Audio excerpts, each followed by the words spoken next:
घर का माहौल हमेशा से शांत नहीं रहा था। रिश्तों की इस गुत्थी में हर रोज एक नया मोड़ सामने आ जाता था।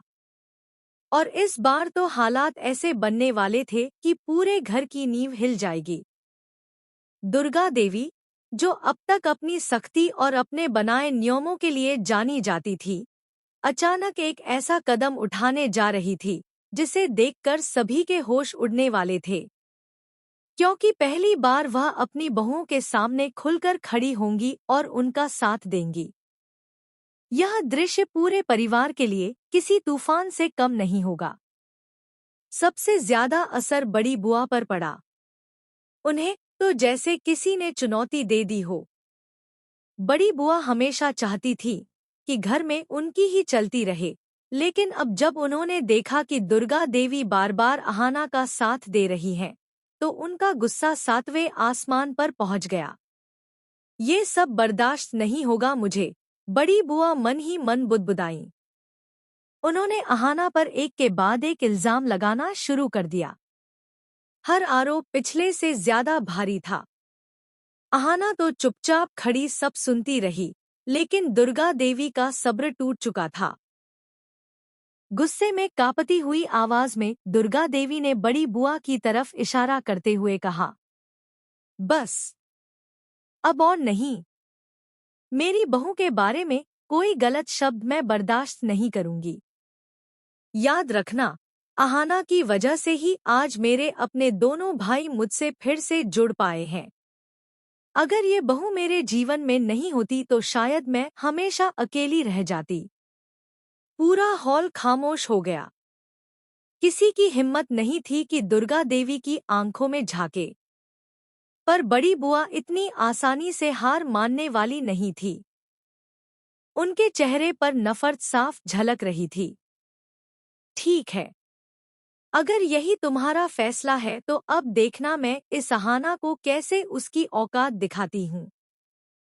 इस घर से निकालकर ही दम लूंगी। यही सोच बड़ी बुआ के दिमाग में घूमती रही। उनकी चालें और गहरी होने लगी।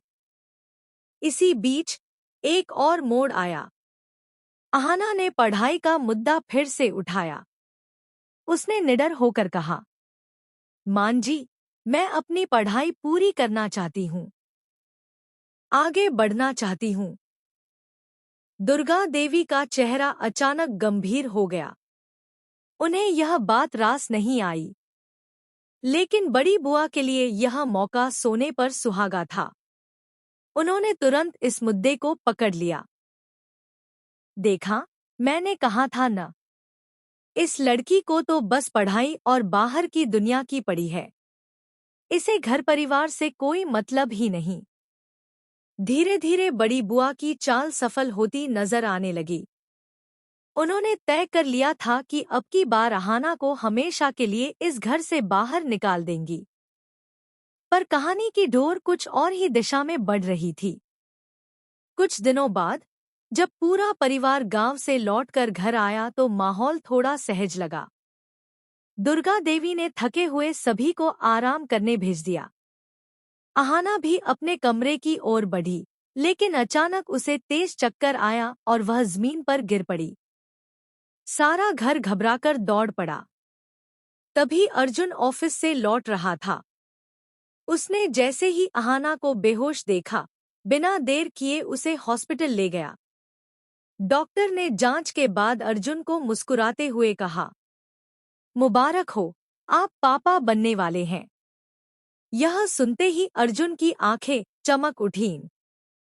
खुशी इतनी थी कि उसके पास शब्द ही नहीं थे। उसने अहाना का हाथ थाम लिया। हॉस्पिटल से घर लौटते वक्त वह रास्ते में मिठाई का डिब्बा लेकर आया। घर पहुंचते ही उसने सबसे पहले अपनी मां दुर्गा देवी को गले से लगा लिया और कहा, मां, आपके लिए खुशखबरी है। अहाना मां बनने वाली है। और आप दादी। दुर्गा देवी की आंखों में खुशी के आंसू छलक पड़े। घर मां